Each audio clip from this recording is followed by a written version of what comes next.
Our words for reflection today are by Robin Tanner, a piece called "A Blessing for Risk Takers and Failures." Today we share in a blessing for losers, risk takers, all failures far and wide. Blessed are they who fall in the mud, who jump with gusto and rip the pants, who skin the elbows and bruise the ego, for they shall know the sweetness of risk. Blessed are they who make giant mistakes, whose intentions are good but impact has injured. We know the hot sense of regret and ask for mercy, for their hearts will know the gift of forgiveness.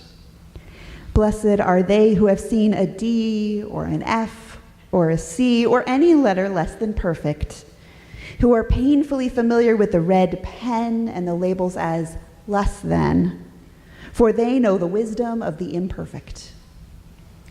Blessed are they who try again, who dust off, who wash up, who extend the wish for peace, who return to sites of failure, who are dogged in their pursuit, for they will discover the secret to dreams. Blessed are they who refuse to listen to the naysayers, for their hearts will be houses for hope.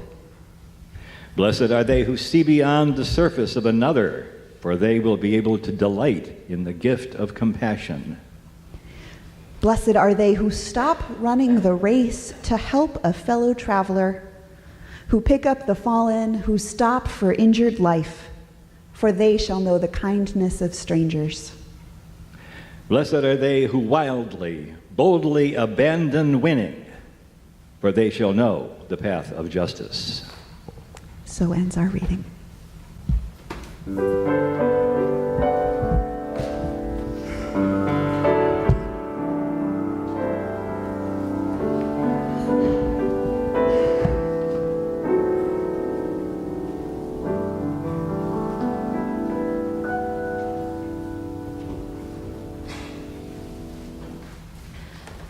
I have always loved music. As a kid and as a teenager, I took all sorts of instrumental lessons. Piano, clarinet, guitar, and this one sad, ill-fated attempt at the oboe. It was not pretty. And being able to express myself through music, especially being able to make music with other people, was so important to me. But I didn't want to play, and especially not in public, until I knew it would sound good. So of course that meant I pretty much never played. I just got more and more discouraged about how I wasn't any good at any of these instruments. It didn't help that my closest friends were all incredibly talented musicians, and I found myself asking, who am I to think that I can offer anything that good? My passion for creating music stayed strong, but my willingness to create it was being surpassed by growing resignation. I just can't, I thought. Now I really regret that I didn't stick with those lessons. I quote comedian B.J. Novak, "Regret is just perfectionism plus time." I once asked my ministerial colleagues about whether they'd experienced this phenomenon, and Reverend Amy Zucker Morgenstern wrote, "Shall I just fax you a few dozen pages from my diary? Here's one example. One of my best friends got married 5 years ago. The friend who organized the shower, to which I couldn't go, requested that everyone send the couple a recipe. Rather than just send a recipe, I was going to make a work of art out of that blessed thing, illustrated, hand-lettered with poetic asides about the metaphorical significance of staving vegetable peelings for stock. Long story short, I haven't sent it yet.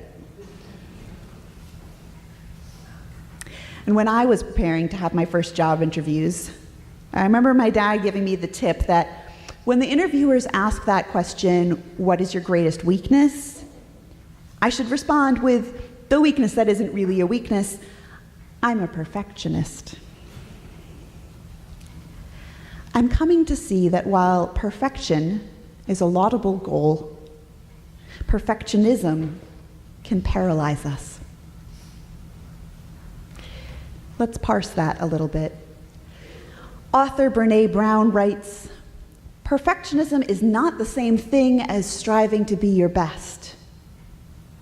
Perfectionism is the belief that if we live perfect, look perfect, and act perfect, we can minimize or avoid the pain of blame, judgment, and shame. It's a shield. It's a 20-ton shield that we lug around thinking it will protect us, when in fact," she concludes, "it's the thing that's really preventing us from soaring."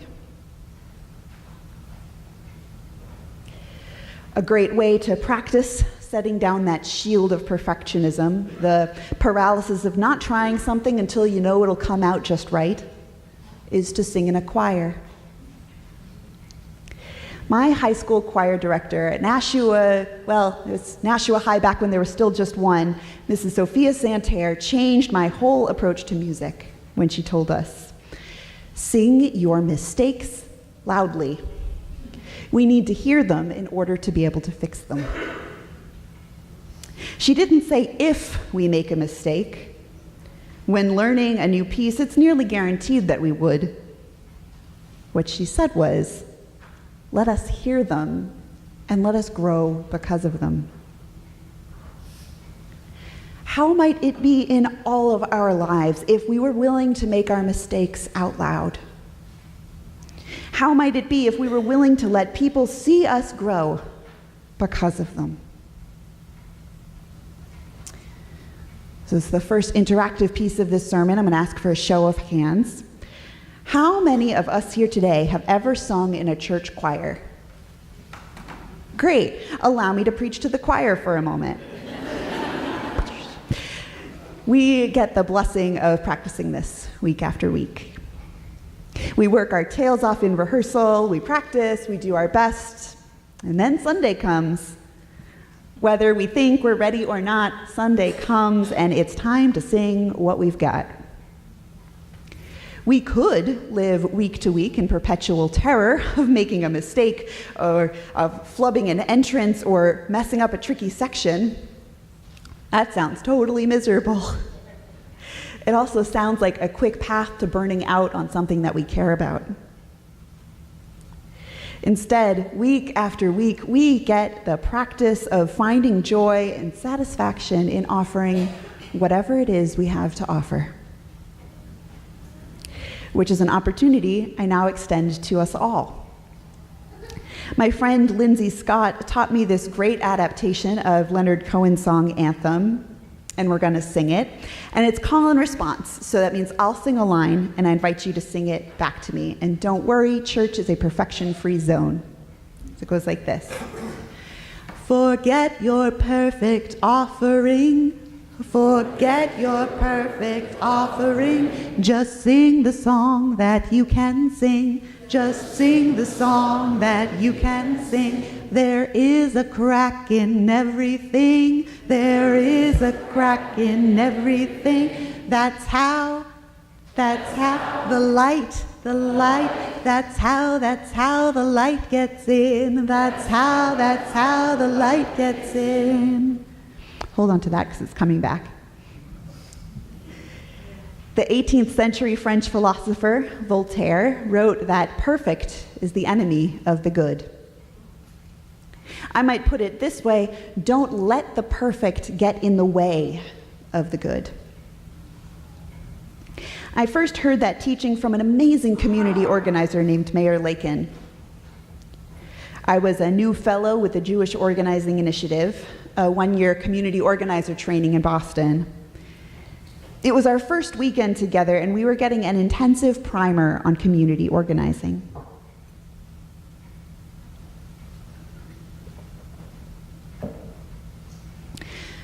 Mayor, our training, led us through these sessions that broke open our hearts, inviting us to really see and be angry about the injustices in our world.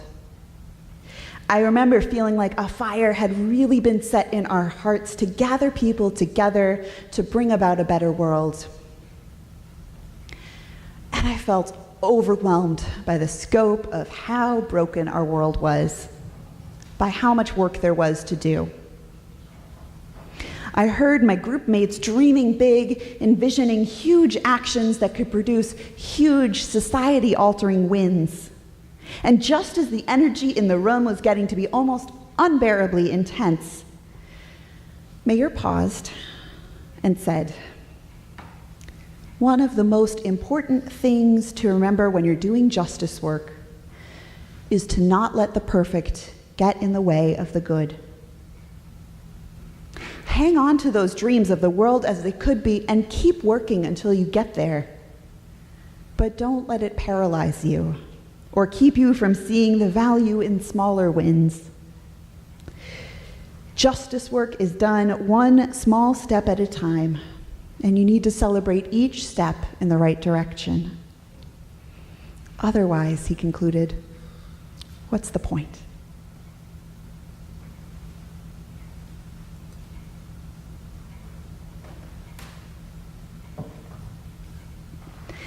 One of my favorite spiritual teachers, Martha Beck, self-identifies as a recovering perfectionist. And she offers up the ways she's found to reduce her anxiety about her imperfections, including her imperfection at ridding herself of perfectionism. So I now encourage us all to try doing the following 4 exercises imperfectly. Exercise 1, personify your inner perfectionist. Beck writes, "I've been using the term perfectionist as though it's something you can be. Actually, I think it's something that people have, like bunions.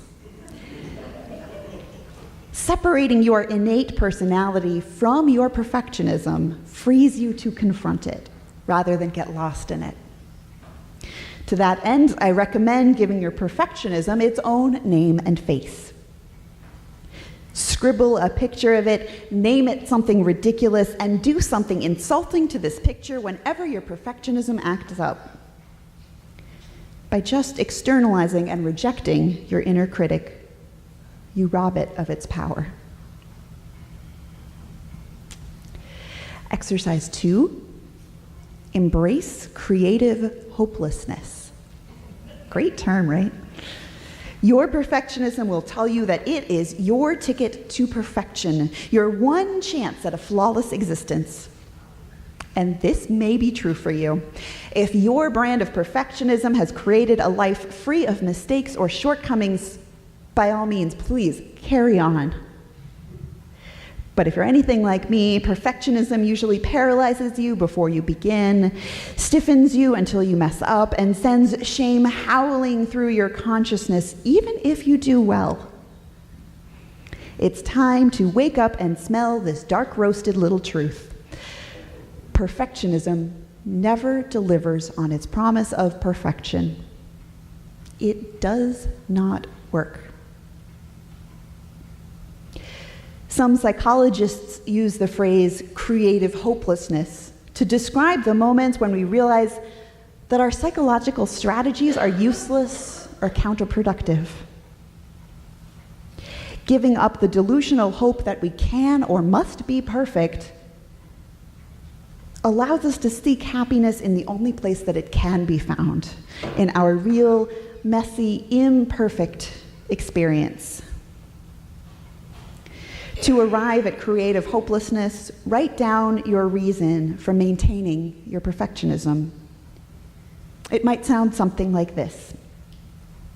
If I try hard enough and I'm very careful and I follow all of the rules, everything will go right and everyone will love me and I'll feel good all of the time.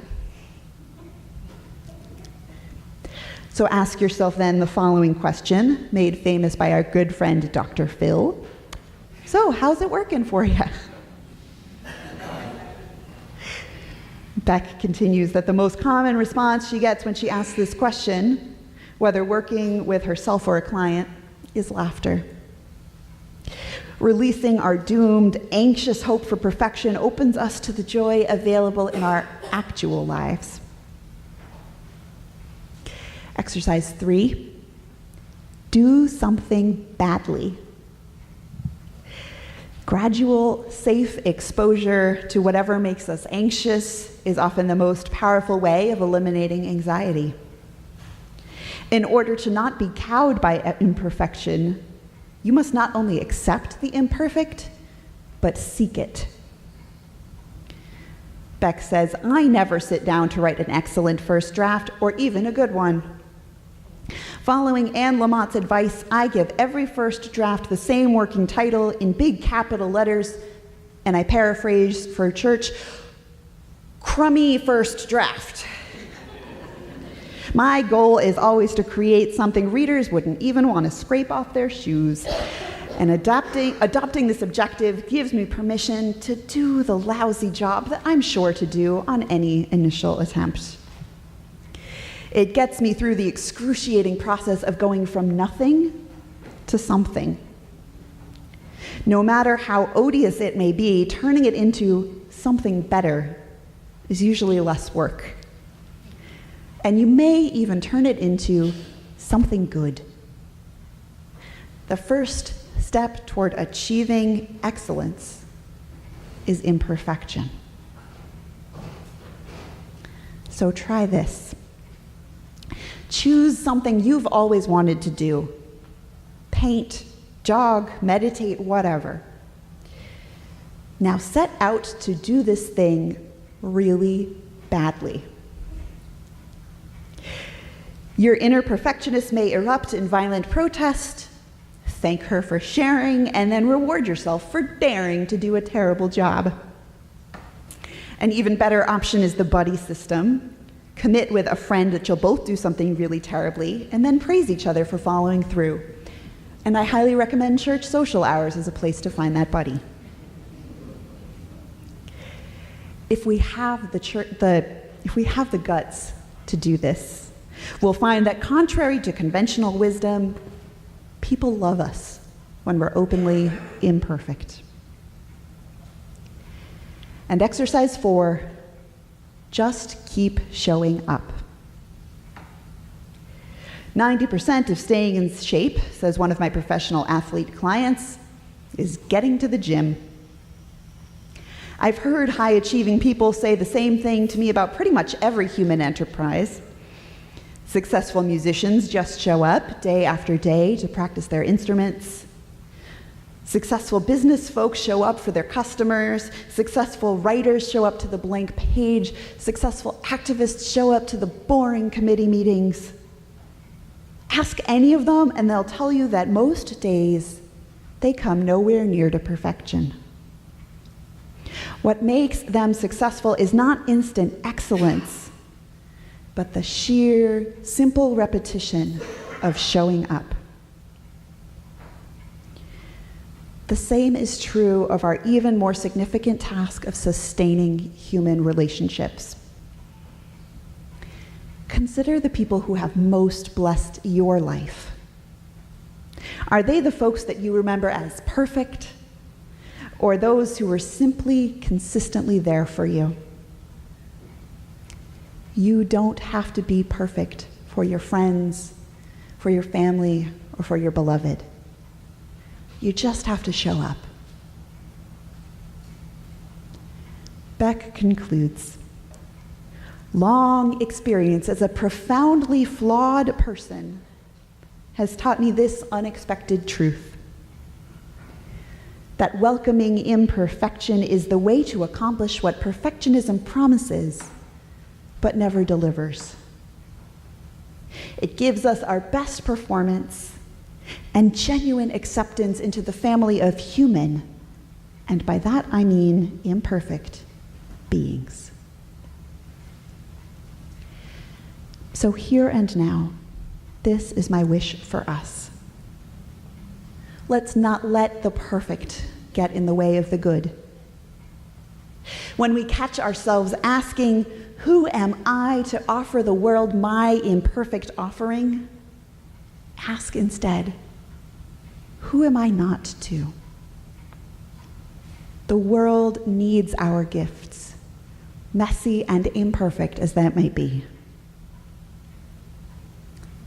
Forget your perfect offering, forget your perfect offering. Just sing the song that you can sing, just sing the song that you can sing. There is a crack in everything, there is a crack in everything. That's how the light, that's how the light gets in, that's how the light gets in.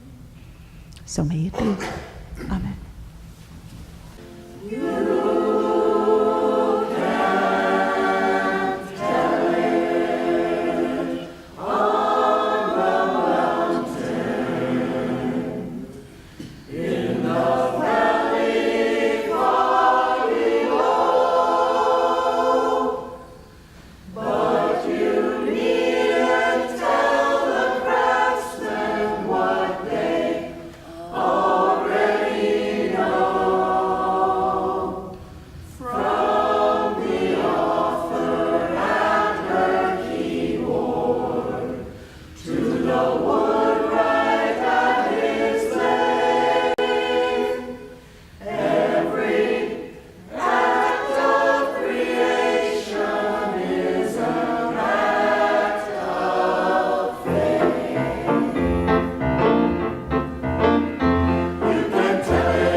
Words or music.